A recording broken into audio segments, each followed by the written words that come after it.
L'objectif de ma conférence, c'est d'abord de montrer que la transition énergétique, ça ne se présente pas seulement au Québec, c'est l'ensemble du monde qui doit transformer son système énergétique dans le but de réduire les émissions de gaz à effet de serre, de les amener à zéro, ce qu'on appelle la carboneutralité d'ici 2050. De montrer que cette transformation-là exige une électrification importante de notre société, de comprendre aussi que la responsabilité de cette transformation-là n'est pas dans le quotidien de chacun des citoyens, mais bien dans une transformation globale de l'ensemble de notre système énergétique. C'est-à-dire que la responsabilité est à tous les niveaux et ne peut être simplement portée par le citoyen.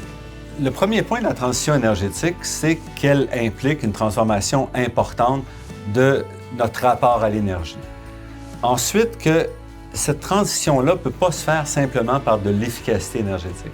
Elle doit d'abord passer par la sortie du gaz et du pétrole et le remplacement par des sources d'énergie à faible carbone, en gros de l'électricité produite proprement et de la biomasse. Troisièmement, que cette transformation-là, on ne doit pas exiger qu'elle soit parfaite dès le début. Il faut avancer, il faut réduire nos émissions de gaz à effet de serre rapidement, en acceptant qu'il y aura des erreurs, mais évidemment d'être à l'affût pour corriger ces erreurs-là à mesure qu'on avance. Si on attend d'avoir la perfection pour commencer, on ne sera jamais capable d'atteindre nos objectifs climatiques.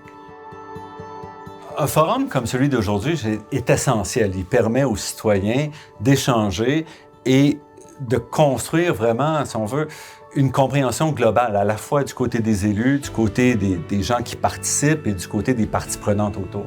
Et dans ce contexte-là, pour moi, c'est un honneur de pouvoir m'insérer dans une discussion qui est régionale et de participer à cette réflexion-là en amenant peut-être une distance que tous les acteurs n'ont pas, qui sont pris dans cette relation-là quotidienne.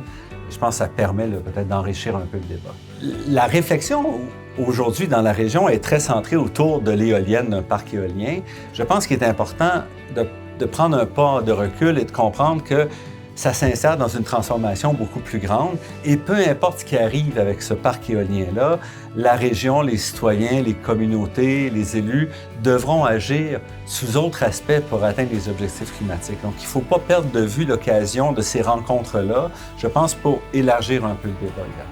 J'ai été agréablement surpris de la qualité des questions puis des interventions, aussi de la profondeur et de la force, c'est-à-dire que les citoyens sont vraiment impliqués dans cette réflexion-là et y amènent tout leur cœur, toutes leurs émotions, en plus de leurs réflexions qu'ils ont faites clairement. Évidemment, on n'est pas toujours d'accord. C'est l'objectif d'un forum comme ça, c'est d'amener des confrontations d'idées. Parfois, c'est un peu dur, mais c'est la seule façon de faire avancer une réflexion aussi complexe et qui touche plusieurs aspects de notre quotidien.